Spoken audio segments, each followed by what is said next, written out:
Welcome everyone in my channel PCB study. So today we have discussed about electric field. So what is electric field? It is space around an electric charge or group of charge where force exert on it.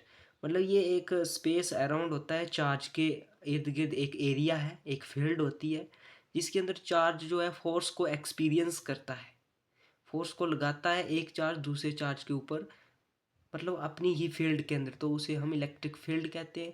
Electric field को मतलब निकालने के लिए हम charges का use करते हैं। एक होता है टेस्ट चार्ज, इसके पास अपनी इलेक्ट्रिक फील्ड नहीं होती है, सोर्स चार्ज होता है, इसके पास इलेक्ट्रिक फील्ड होती है। मतलब किसी भी एट एनी पॉइंट पर जब इलेक्ट्रिक फील्ड निकालनी होती है तो हम टेस्ट चार्ज का वहाँ पर यूज़ करते हैं।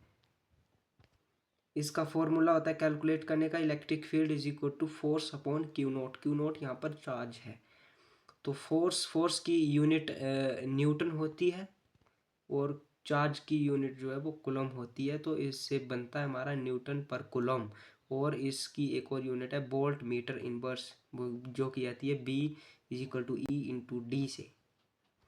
नेक्स्ट है इसके डायमेंशंस भी आप बना सकते हैं, डायमेंशन फॉर्मूले वो की डायमेंशन जैसे न्यूटन पर कूलम, तो न्यूटन का MLT-2, कूलम का 80, और इसको जब सिंप्लाइज किया तो MLT-3 A-1, तो इसका जो है वो डायमेंशन फॉर्मूला आ गया। अब हम बात करते हैं डायमेंशन के बाद इसकी प्रॉपर्टी के ऊपर, जो कि इलेक्ट्रिक फील्ड लाइंस की प्रॉपर्टी होती है। They are imaginary lines which may be straight और कर्व्ड। स्ट्रेट और कर्व्ड हो सकती है, बट ये कभी भी जो है वो गोले में नहीं होती, मतलब लूप कभी नहीं बनाती। No two electric field line are intersect with each other, क्योंकि जब दो इंटरसेक्ट का मतलब मैं आपको बताता हूँ।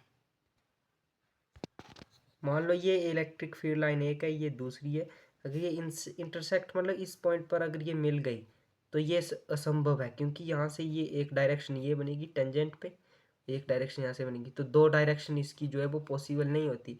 इसलिए two electric field lines are don't intersect with each other, we can say that. In case of positive charge, electric field line are radially outward. Electric field line positive charge के case में बाहर को जाती है और negative charge के case में अंदर को आती है।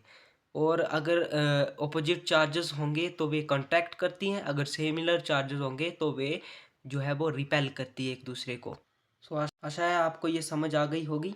नेक्स्ट वीडियो के अंदर मिलते हैं। मैंने छोटा सा क्लिप शॉर्ट्स बनाया था इसके ऊपर।